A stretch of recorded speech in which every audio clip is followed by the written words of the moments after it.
Merci. Parti. Alors, chers amis, je vais me répéter, mais c'est un plaisir de vous retrouver pour cette première sortie de Déconfiné. Personnellement, ça me fait très plaisir de vous retrouver, ça fait du bien d'être ensemble et de vivre des choses ensemble. Petite anecdote, les Marches Normandes avaient organisé la dernière sortie avant le confinement le 14 mars. Nous organisons la première sortie d'après confinement. Ouais, voilà. Merci. Voilà. Donc, c'est quand même un plaisir de vous retrouver et d'inaugurer un nouveau cycle de sorties secrets et trésors de village. Tout simplement parce que dans chaque village, il y a un patrimoine, mais il y a toujours un petit élément, un petit trésor qui fait l'identité de ce village, sa petite curiosité, et c'est l'occasion un peu de le sortir des placards. Donc, ces sorties nous permettent non seulement de découvrir ce qu'on peut voir sous nos yeux, le village, son architecture, ses monuments, mais un tout petit objet ou un grand objet, mais ce qui fait un peu la saveur de la commune. Donc, à la fin de cette sortie, vous découvrirez ce trésor des pieds. Pour ce qui est de cette sortie, nous allons commencer par l'obélisque. Donc, nous allons reprendre nos voitures pour nous diriger à l'obélisque. Pour ceux qui ne connaissent pas, c'est l'occasion de revenir sur une grande page d'histoire il y a 4 siècles. Et ensuite, nous reviendrons ici même pour découvrir l'église, visite guidée et puis son petit secret, son petit trésor. Donc nous prenons les voitures parce qu'on ne va pas aller à l'obélisque à pied, on va se diriger en voiture. Je vous autorise à covoiturer, ceux qui le désirent. Nous voici à l'obélisque d'Ivry, qu'on appelle également la pyramide des pieds. Lieu nous rappelant le souvenir de la bataille d'Ivry le 14 mars 1590. Nous allons pouvoir approcher le monument car voici la clé. Voilà, là vous avez un petit cadeau aujourd'hui.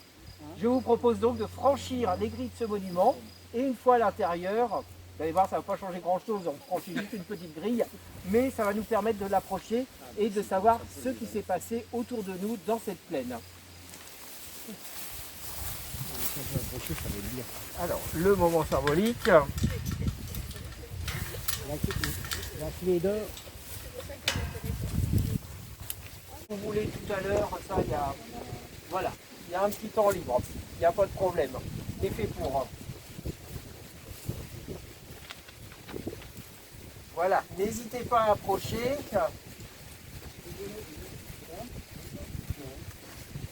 Voilà, vous n'hésitez pas à approcher. Et voilà. Hop. Et je vous propose de nous reporter 4 siècles en arrière, le 14 mars 1590. 14 mars 1590, Henri IV mène bataille contre le duc de Mayenne, ici même plus largement, puisqu'on va dire sur toute la plaine de Saint-André. Ce sera pour l'histoire la bataille d'Ivry. Bataille d'Ivry, puisque l'essentiel des combats se termineront dans les rues d'Ivry, le plus gros bourg voisin. Mais il faut savoir que cette bataille a concerné tous les petits villages du plateau de Saint-André jusqu'à la vallée, jusqu'à Ivry. D'ailleurs, le roi Henri IV avait passé la nuit du 13 au 14 mars à Foucrainville, qui s'explique aussi par l'immense mare qu'il y a à Foucrainville, il fallait bien ravitailler les chevaux. Bataille qui a opposé, on va dire, environ 15 000 soldats. Imaginez autour de nous 15 000 soldats, des cavaliers, des hommes à pied, des combats qui ont laissé à terre près de 8 000 hommes. L'anecdote sordide, c'est que beaucoup serviront de remblai à l'église d'Ivry de la bataille. Vous voyez les mœurs de l'époque. Bataille d'Ivry, mais nous ne sommes pas sur le lieu exact de la bataille. Nous sommes sur le lieu dans la plaine où a été prononcée la phrase « Ralliez-vous à mon panache blanc », mais nous sommes à l'endroit où il existait 3 poiriers, et ces 3 poiriers furent le lieu de repos du roi Henri IV à l'issue de la bataille. On est donc en présence d'un monument qui nous rappelle le souvenir d'une sieste. C'est assez paradoxal dans cette histoire. Mais ce monument n'est pas le monument d'origine. Il faut savoir que bien des années après la bataille de 1590, en 1758, un des descendants d'Henri IV, le comte II, fit ériger une pierre commémorative rappelant ce souvenir de la bataille. Pierre qui fut remplacée en 1777 par le duc de Penthièvre, seigneur d'Aneth, qui possédait quasiment tout dans les environs, qui remplacera par un obélisque qui ressemblait fortement à celui-là, sauf qu'il était bien plus ordonné de fleurs de lys, de décorations dorées. Monument qui bien évidemment sera mis à terre par les révolutionnaires. Un monument qui restera à terre longtemps, jusqu'au passage de Bonaparte en octobre 1802. Et Bonaparte, en octobre 1802, visite le champ de bataille d'Ivry, rencontre les habitants du coin, rencontre le maire d'Ivry et va répondre à leur demande de réédification du monument. Bonaparte ordonnera donc qu'on reconstruise le monument.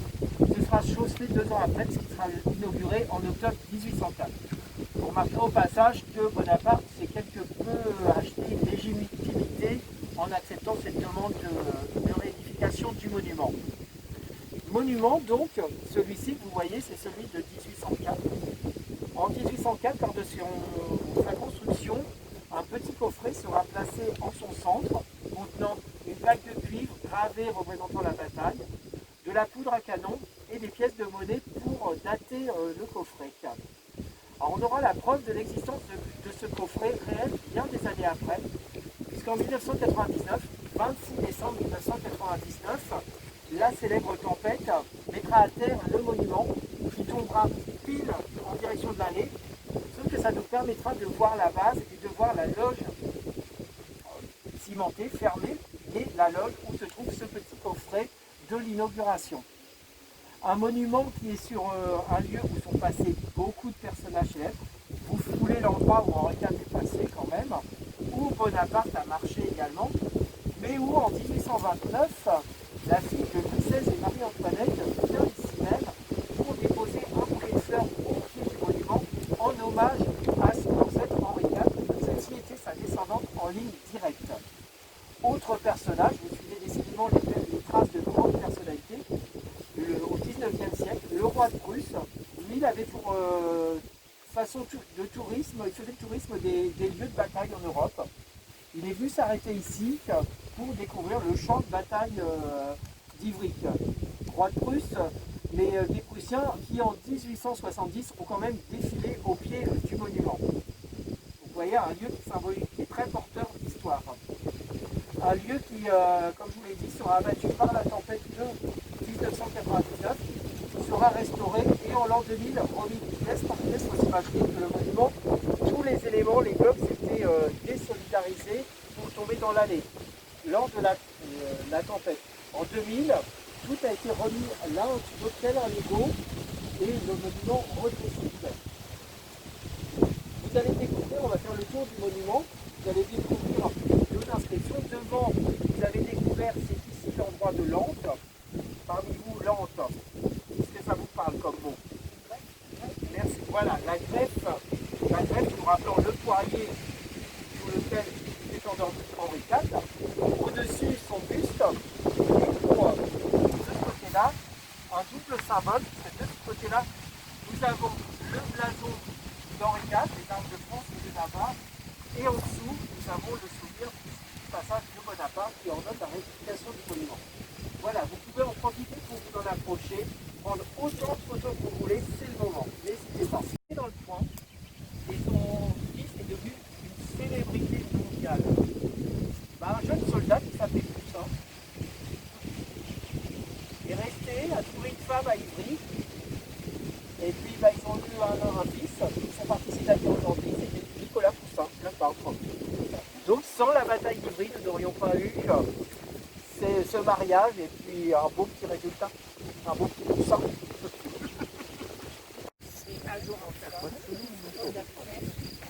Ah, petite batterie.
Première étape, vous allez me dire pourquoi deux clochers. Pourquoi deux clochers? Tout simplement, en 1827, le village d'Épied, pour montrer son opulence face aux autres communes, décide d'ériger un deuxième clocher. Donc n'y voyez pas un signe religieux quelconque, mais simplement le village d'Épied a démontré à l'époque sa supériorité financière face aux autres villages. Délibération du conseil municipal à la vie et à l'église. Vous êtes en présence d'une église typiquement du secteur. Vous reconnaissez la façade avec ce qu'on appelle l'échiquier, donc un assemblement de pierres qui forment un damier. L'arbre également. Et surtout, ce qui est très intéressant, vous allez découvrir sur le côté l'église primitive, qui est aujourd'hui le cœur. Il y a une porte qui a été murée.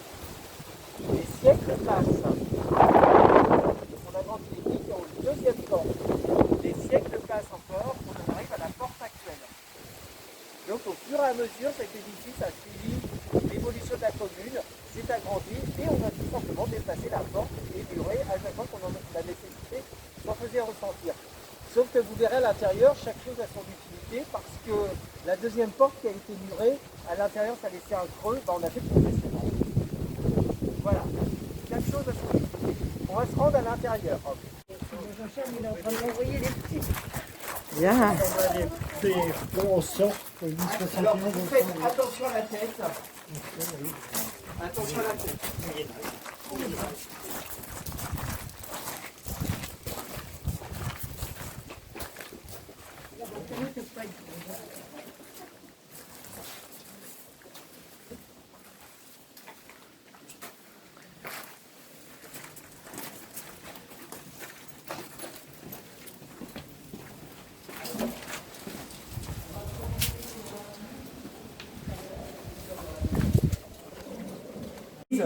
Saint-Martin-des-Pieds, avec Saint-Martin qui vous accueille dès l'entrée, juste au-dessus de vous. Saint-Martin, vous le verrez en vous approchant, il donne, comme de tradition, une partie de son manteau à un nécessiteux. Vous verrez que ce petit personnage en a vraiment besoin, puisque la statue a les fesses à l'air. Donc vous verrez que ce personnage en a vraiment besoin.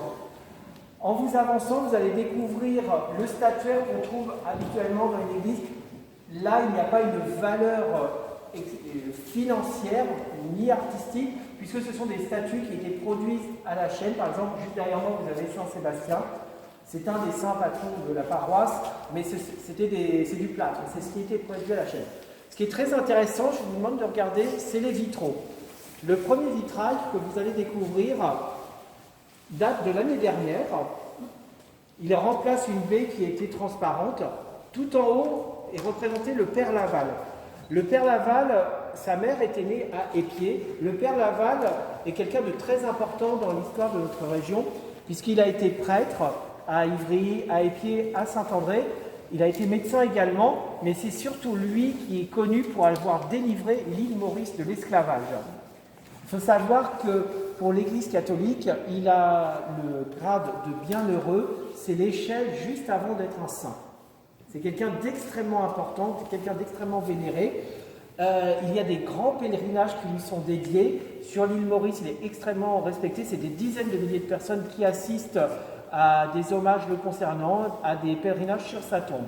Donc, vous imaginez notre petit Normand de la vallée de l'Eure qui est parti sur l'île Maurice, en plus à une époque, dans la première partie du 19e siècle, où les conditions n'étaient pas particulièrement évidentes, mais qui s'est donné une mission et il a réussi à délivrer l'île Maurice de l'esclavage. Juste en dessous, on retrouve encore Saint-Martin, le saint patron de notre église. Ensuite, vous avez un autre vitrail, Saint-Michel terrassant le dragon. Alors, juste à côté d'une Sainte Barbe. Pour la petite histoire, ces deux vitraux étaient situés dans le chœur, mais contre le mur de la sacristie. Donc invisible, jusqu'au 19e siècle, on avait construit la sacristie contre le mur, on ne s'était pas embarrassé, et du coup on avait bouché la vue des vitraux. Du coup, ceux-ci, la décision a été prise de les rendre à nouveau visibles. Il y a quelques années, on a procédé à un échange, on les a déplacés ici, ils remplacent des baies qui étaient transparentes, et vous allez voir par quoi étaient remplacés ces vitraux quand on va arriver dans le chœur. Autour de nous, Je pense à ce lustre qui est au-dessus de nous. Ce lustre va nous ramener à une histoire et un rapport avec le petit trésor qu'on doit découvrir, puisque c'est le thème de cette sortie. Ce petit trésor, ce lustre, il est du 19e siècle et il a été offert à notre paroisse, à l'église, par la confrérie de charité des Charitons qui exerçaient ici. Les Charitons étaient des laïcs qui assistaient la paroisse pour les inhumations, pour la vie catholique, qui assistaient les familles aussi dans le deuil et aussi faisaient des dons pour embellir l'édifice. Ce lustre en fait partie. Nous avons retrouvé ce lustre dans la sacristie il y a plusieurs années. Il a été restauré. On a même retrouvé sa facture, ce qui nous a permis de savoir qui avait financé ce lustre et de quand il datait. Donc vous voyez un élément, là aussi un banc d'œuvre, là aussi un élément typique d'une église de notre région. Comme vous le voyez, la chaire ici est très très bien conservée. Comme je vous le disais à l'extérieur, le confessionnal qui rentre pile dans l'ancienne porte. Donc on n'a pas couché le mur, mais on a casé le confessionnal. Et ça va être l'occasion d'évoquer un peu l'histoire des pieds, puisque l'histoire des pieds, vous pouvez vous asseoir, hein, c'est l'occasion, on fait une petite pause. L'histoire des pieds remonte très très loin, puisque en 1071 est écrit un document qui existe toujours, qui est conservé aux archives de Chartres, document qui provient des archives de l'abbaye d'Ivry, document qui nous parle en 1071 des possessions des moines d'Ivry, dont la paroisse des Pieds, et se trouve cité qu'il existe une chapelle à Épieds, ici même, derrière moi, le chœur, la chapelle primitive des Pieds, déjà citée en 1071 dans un document. Un autre document dans l'histoire de notre village, il est de 1210. Ce document est assez connu dans la région, puisqu'en 1210, Philippe Auguste donne le droit aux habitants riverains de la forêt de Méré de ramasser du bois mort sans qu'il leur coûte quoi que ce soit. Pour la petite histoire, ce droit est toujours valable. Le droit n'a jamais été démenti. Les riverains de la forêt de Méré ont le droit de ramasser du bois mort dans cette forêt. Un droit qui s'explique parce que de tout temps, ramasser le bois mort, c'est nettoyer une forêt. Donc c'est rendre service aussi à cette forêt. Ce droit n'a jamais été démenti. Donc vous voyez encore un rapport avec l'histoire, un grand personnage dans notre village. Juste à côté de l'église, nous avons ce qui fut le presbytère, ce qui fut la maison seigneuriale et ce qui fut aussi la demeure d'un écrivain. Oui. Il était dentiste à Ivry. Exactement. Si je vous dis Pierre Perrault, dentiste à Ivry-la-Bataille, peut-être ça parle à certains, mais Pierre Perrault était Stéphane Vull. Stéphane Vull, c'est le pape de la science-fiction moderne en Europe. À la fin des années 50, il publia un ouvrage, Newark, un ouvrage de science-fiction qui fait date. Les amateurs de science-fiction prennent cet ouvrage comme référence. Ouvrage qui a été adapté dans la cinématographie américaine jusque dans les années 2000. C'est vraiment une référence. Et ce personnage, il est très peu connu en France. Il y a quelques années, avec l'association, on lui a rendu hommage. Et on a été contacté par des fan clubs des États-Unis, très fans de l'œuvre de Stéphane Vull. Donc un grand précurseur, vu son époque, mais une sommité dans le monde de la science-fiction. Alors, puisqu'on en est au cœur, on va pouvoir s'approcher un petit peu pour regarder quelques petits détails assez intéressants. En particulier, le tableau qui se trouve dans le fond du chœur, ce tableau. Alors, ce tableau, vous découvrez la rédemption des captifs. En fait, à l'époque des croisades, il existait une confrérie qui parcourait le bassin méditerranéen pour racheter nos prisonniers. En voici la représentation. On a donc une transaction entre des prisonniers qu'on rachète, et vous voyez le petit tas de pièces sur la table, transaction financière, on a racheté nos prisonniers et on les ramenait en Europe. Et comme je vous le disais, les vitraux qui étaient auparavant ici contre la sacristie, pour éviter de laisser un mur de pierre, les orifices ont été comblés par ce qu'on appelle des vitraux miroirs. En fait, c'est une technique qui consiste à graver des miroirs. Ce n'est pas du tout transparent, c'est du miroir. Ça donne une impression de transparence. Et quand le soleil reflète dans ces vitraux, ça rebondit sur ces miroirs et ça nous éclaircit l'ensemble du cœur. Ça donne beaucoup de luminosité. Donc voilà pour cette église. Autre curiosité, on lève la tête et alors on découvre une toiture typique. Alors là, on est vraiment dans le typique de notre région, la coque de bateau renversée. Tout simplement parce qu'à une époque, les artisans qui savaient faire des coques de bateau n'avaient plus de travail. Ils ont conservé leur savoir-faire, ils ont fait des charpentes. Alors, ils ont fait des coques de bateau, mais dans l'autre sens, qui nous donnent ces magnifiques charpentes de notre époque. Et avec les sculptures, les têtes de ce qu'on pourrait appeler dragons, qui sont systématiquement la signature de l'artisan, du menuisier qui a fait ces poutres. Suivant les églises, vous allez retrouver les mêmes, ce qui veut dire que l'artisan, il y a plusieurs siècles en arrière, a travaillé dans les mêmes églises, ou différentes, c'est sa signature, ces têtes de dragon. Donc voilà pour notre petite église, et nous allons maintenant dévoiler le fameux trésor. Je vais vous demander de passer par ici pour pouvoir tous le voir, parce qu'on va se positionner tous ensemble, parce que c'est le moment de dévoiler l'événement. Donc, comme je vous ai dit, c'est sorti ce nouveau cycle que propose l'association Les Marches Normandes, Secrets et Trésors de village, est destiné non seulement à découvrir le patrimoine d'une commune, en savoir plus sur son histoire, mais en dévoiler un petit élément typique, un petit trésor. Et aujourd'hui, on va découvrir un élément que je vous propose avec Sylvie de découvrir. Voilà. Vous découvrez donc une bannière de la confrérie de charité des pieds qui fut créée en 1787.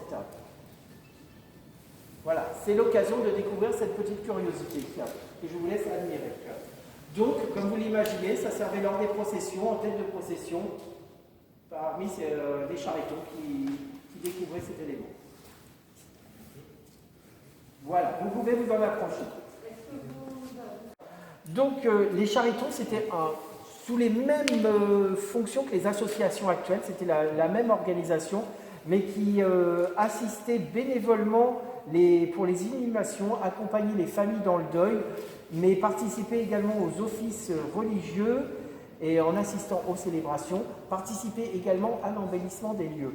Il y avait une organisation assez stricte, puisqu'il y avait un chef qui était le maître de charité.